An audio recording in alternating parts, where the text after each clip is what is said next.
Yo, mwen pal pataje yon site internet avon ke sistem sa pa vlo konen.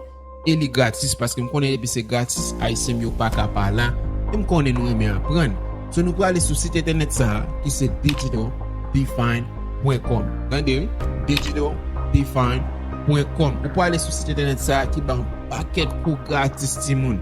Yo ba un paket sertifika gratis tou. Sa yon di lo fina pou n kousa yo.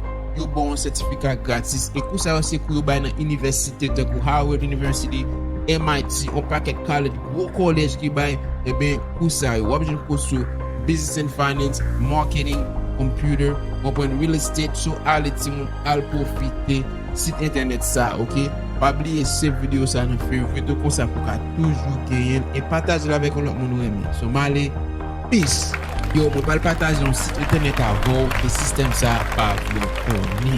E li gratis paske m konen epi se gratis ayisyen yo